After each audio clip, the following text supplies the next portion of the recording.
On en a un plus grand encore. Luc Lavoie. Écoute, j'ai tellement ri. Yasmine Abdel-Fadel. C'est une pièce d'anthologie. La rencontre, Lavoie-Abdel-Fadel. Luc, on voit peut-être le début de la fin de la guerre, à tout le moins si on est en train de faire le parallèle avec ce qui s'est déjà passé plus tôt dans l'histoire. Penses-tu qu'Israël pourra reprendre les bombardements et finalement la guerre une fois que cette trêve-là va terminer, qui devrait terminer demain vers l'heure du midi? La réponse, c'est non. Je pense pas que cette guerre-là peut reprendre. J'écoutais des analystes américains de tous les côtés. Tout le monde voit bien que si Netanyahou devait donner suite à son engagement, dont on reprend les combats comme avant, puis ça finit là, le monde entier va l'empêcher. Je veux dire, à mesure qu'on avance, les otages sont libérés, on prolonge, mais à un moment donné, il faut qu'il y ait une fin. Et là, toi, t'es trop jeune, je t'envie. Ouais, un petit peu trop, je pourrais. Mais en 1982, Israël est rentré au Liban. Ils occupaient déjà le sud Liban, mais ils sont entrés au Liban parce que il y avait au Liban l'OLP, l'Organisation de libération de la Palestine, et son groupe armé qui s'appelait le Fatah. Ils étaient installés là parce que le roi Hussein de Jordanie les avait foutus dehors en septembre 70, dans ce qu'on avait appelé Septembre Noir. Ils s'étaient installés à Beyrouth et, ce faisant, ils avaient continué à s'entraîner. La force militaire du Fatah, qui était le bras armé de l'OLP, était de plus en plus une armée professionnelle, super armée, et tout ce que tu veux. On peut-tu le comparer au Hezbollah d'aujourd'hui? On pourrait le comparer au Hezbollah d'aujourd'hui, en mieux, je pense. Ils étaient militairement très, très forts. Ils étaient très, très entraînés. Et c'était la force de frappe de l'OLP. Alors, ils sont à Beyrouth. Leur présence à Beyrouth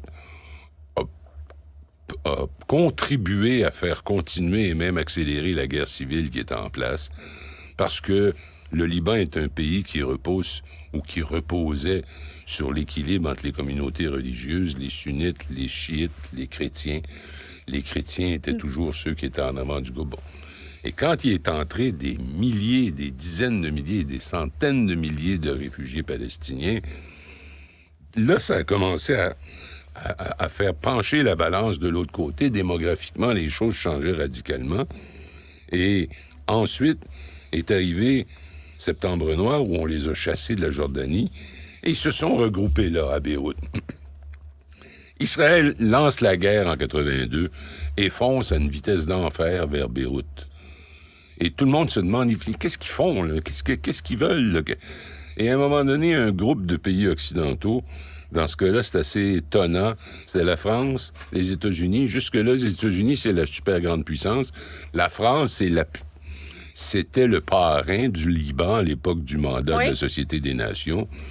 Et pourquoi l'Italie? Je sais pas pourquoi. Il y avait 3 pays qui sont intervenus, qui sont allés sur les lieux avec beaucoup de soldats. D'ailleurs, ça a été tragique par la suite.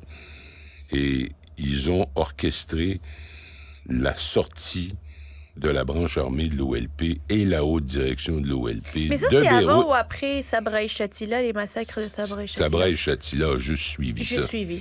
Juste après. Ça a été comme le règlement de compte.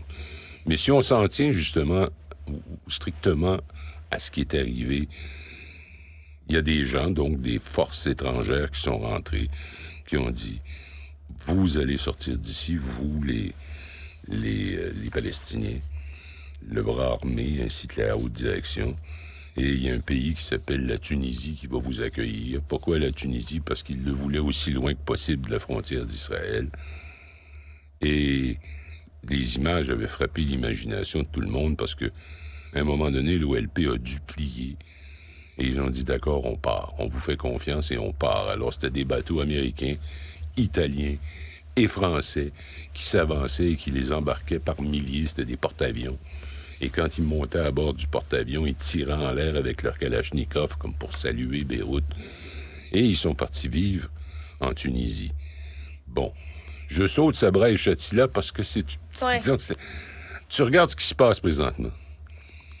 La guerre ne peut pas reprendre. Je veux dire, c'est dur à expliquer pourquoi je le sens comme ça, mais j'écoutais quelques-uns des meilleurs analystes américains et internationaux hier, et ils sont du même avis. Après une trêve qui a duré maintenant une semaine et qui va continuer, s'il fallait qu'ils relancent ces avions, parce que pendant cette trêve-là, on a découvert l'ampleur incroyable des destructions qui ont été infligées. Tu dis, mais si tu reprends la guerre, tu veux quoi? Tu veux détruire des ruines? Tu veux dire, les ruines sont pas assez massacrées comme ça, tu veux en faire davantage? Plus d'enfants? Mais en même temps, comment Israël peut justifier l'arrêt de la guerre alors qu'il disait que le seul objectif sur lequel ils vont pas négocier, sur lequel ils feront pas de concessions, c'est la destruction pure et simple du Hamas? Je pense d'abord qu'ils ont réalisé que c'était pas faisable. C'est un peu comme la guerre du terrorisme de Bush, là. C'est C'est pas n'importe quoi être un terroriste, pourvu qu'il n'est pas allié avec les États-Unis. Bon. Ils se sont rendus compte que c'était essentiellement pas faisable et que s'ils reprenaient cette approche-là après la libération des otages, ils allaient faire des fous d'eux-mêmes et finir totalement embourbés dans une situation, mais d'une catastrophe humanitaire que le monde entier ne peut plus tolérer. Alors moi, je pense qu'on assiste à l'heure actuelle, en bonne partie grâce au Qatar et à sa médiation, à une négociation beaucoup plus large. D'ailleurs, le directeur de la CIA, William Burns, a été envoyé là, parce que ça se joue beaucoup au niveau des services de renseignement. Et on voit se dessiner quelque chose qui ressemble à ce qui s'est passé en 83. À savoir, identifier qui sont les combattants de Al-Qassam, Al-Qassam étant le bras armé. La brigade armée du Hamas, là, oui. Qui sont-ils? Où sont-ils? Vous les identifiez et on leur promet un sauf-conduit s'ils s'en vont directement vers les bateaux qui sont là-bas. Lesquels bateaux vont les amener quelque part? Qui va vouloir les accueillir ou qui va se faire imposer de les accueillir? Certainement pas l'Égypte. Non. Certainement pas les pays limitrophes. Il faudrait qu'on regarde... Pas la Jordanie, pas l'Égypte. Voilà, pas la Syrie. Pas le Liban. Mais Yémen, le Yémen, oui. Mais les Houthis, là... Les Houthis sont des chiites. C'est des chiites qui sont en guerre avec... Qui sont en guerre avec l'Arabie Saoudite. Saoudite. Mais quoi qu'il en soit, le Hamas est financé par l'Iran. Mais l'Iran est en train de normaliser avec l'Arabie Saoudite, Luc. Il y a une forme de normalisation et je pense même que ça pourrait amener à table, c'est bon que tu le soulignes, ça pourrait amener à table et l'Iran et l'Arabie Saoudite et le Qatar, l'Égypte et les États-Unis, et Israël, ça va de soi, dans une négociation de tordage de bras. OK? Toi, Israël, tu reprends pas ton massacre, ça suffit. Toi, le Hamas, tu sors, puis on veut savoir tout le monde, puis tu nous niaiseras pas, tu te payeras pas notre gueule, on va les identifier. S'il faut, on va passer un autre 2 semaines sous gaz. Vous allez être enfermés, il n'y aura plus de bombardement, mais on va identifier vos soldats. C'est dans votre intérêt, sortez-les, puis ils s'en vont sur le bateau, puis le bateau va s'en aller. L'Arabie Saoudite peut les accueillir aussi. Même que dans cet arrangement auquel tu faisais allusion, Arabie Saoudite, Iran, ils pourraient se les diviser entre eux. Donc, on me dira, oui, mais ils cesseront pas d'exister. Oui, ils cesseront pas d'exister, mais ils vont être à une distance telle qu'ils pourront plus semer la mort comme ils l'ont fait le 7 octobre. La Turquie pourrait-tu jouer un rôle là-dedans? La Turquie pourrait jouer un rôle énorme là-dedans, mais pas au point de les accueillir. Ils ne voudront pas les accueillir. Et l'Union européenne ne voudrait pas qu'ils viennent au pied de l'Europe? Ah non. Ils vont... Non, mais de toute façon, au-delà de ça, ils vont aller dans un pays qui parle la langue qu'eux parlent. C'est ça. Mais alors, ça va être dans un pays arabe, ça m'apparaît évident. Ça pourrait être dans le désert d'Arabie Saoudite, qui est vide, mais où ils sont capables de construire ce qu'il faut. Ça pourrait être vers le Yémen. Ça pourrait être dans cette zone-là. Mais je pense que c'est ça qu'on va voir se dérouler. Pour revenir à 82-83, Israël et le Liban, il faut se souvenir, par contre, d'une chose. C'est qu'après qu'ils sont sortis, les soldats de l'OLP, il y a eu 2 attentats suicides. Un sur la base américaine, les Marines, qui contrôlaient l'opération, ils ont eu 455 morts. Et le même jour, il y a eu 75 morts à la base contrôlée par les légionnaires français. Alors ça, on voit bien qu'il y a eu comme du règlement de compte qui s'est fait en bout de ligne, Mais je suis obligé de mettre ça de côté puis dire, il fallait sortir l'OLP de Beyrouth, ça devenait un État dans l'État. Le Liban ne pouvait plus même essayer de se gouverner parce que c'était l'OLP qui était beaucoup plus puissante et l'armée des Fédayines, qu'on les appelait, le Fatah, était beaucoup Mais supérieure. c'est exactement ce que veut éviter l'Égypte en disant il n'y en a pas question qu'il y ait du monde qui vienne chez nous. Non, ils viendront pas chez eux. Ils vont être probablement, évidemment, là où se trouve le Rafah Crossing, la porte de Rafah, par où on sort vers l'Égypte, t'aboutis dans le désert du Sinaï. Ouais. Déjà, des institutions internationales comme le Haut-Commissariat pour les réfugiés, plus de l'argent venu de beaucoup de pays autour et de pays occidentaux, ont permis de construire des hôpitaux. Il y a des hôpitaux, là, ils sortent. Juste l'autre bord. Juste l'autre bord. Qui ont été des hôpitaux temporaires, c'est des bons. L'Égypte peut très bien accepter le rôle de passoire, si on veut l'appeler comme ça. Mais pour envoyer ailleurs. Pour envoyer ailleurs, effectivement. Fait qu'il y a des ponts aériens qui pourraient être faits à partir de Des l'Égypte. ponts aériens ou des bateaux, Ou des encore une bateaux. fois. Et partez.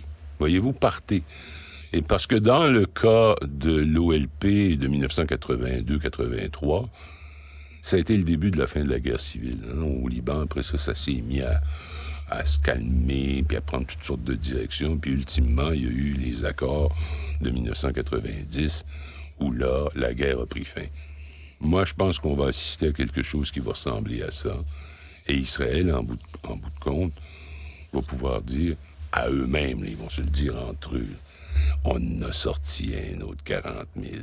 S'ils veulent qu'ils s'en aillent, les Palestiniens. Oui, mais sur 2 millions, 2,2 millions. Je le sais, mais c'est ça ou alors il va falloir les tuer un par un. Ça n'a pas de bon sens. On va tuer les enfants, on va tuer les femmes, on va tuer tout le monde. Ouais, on en a tué 15 Se débarrasser du Hamas n'est pas éradiquer le Hamas comme l'avait promis cette espèce Benjamin d'être, Netanyahou. cette espèce de trouble fait, pour dire le moins. Non, je pense même que ces généraux vont lui dire « T'es fou, Bibi, t'es malade, on peut plus rentrer là-dedans sans ça. » Ça va être des montagnes de cadavres. Mais là, c'est quoi l'avenir politique de Bibi? Parce que... Il est fait, à mon avis. Ben, je pense qu'il est cuit déjà depuis le 7 octobre qu'il est cuit. Oui, mais son conseil de ministre est déchiré. Il y en a qui voulaient pas de cette trêve-là puis qui l'ont avalé à travers. Oui, mais n'oublie pas qu'ils ont créé un gouvernement d'unité nationale. Oui. Et que Ben Gantz, qui était l'ancien chef de l'armée et qui l'avait battu à une élection... Il l'a rejoint là. Alors, ils sont tous autour de la table. Et ce qui fait comprendre à Bibi, écoute, toi pis tes crackpots, tes fous de Dieu là, qui sont habillés comme au Moyen-Âge puis qui tirent sur des Palestiniens à vue d'œil, là. Ils sont pas arrêtés aussi en Cisjordanie? Okay. Alors toi, là, tu vas me les tasser, OK? Puis ils n'ont pas de place à table. Au-toi de ça, là, ici, on veut la survie d'Israël, on veut que moins de sang coule, on veut un cessez-le-feu permanent, puis on veut une fin à ça. La meilleure manière... Maintenant...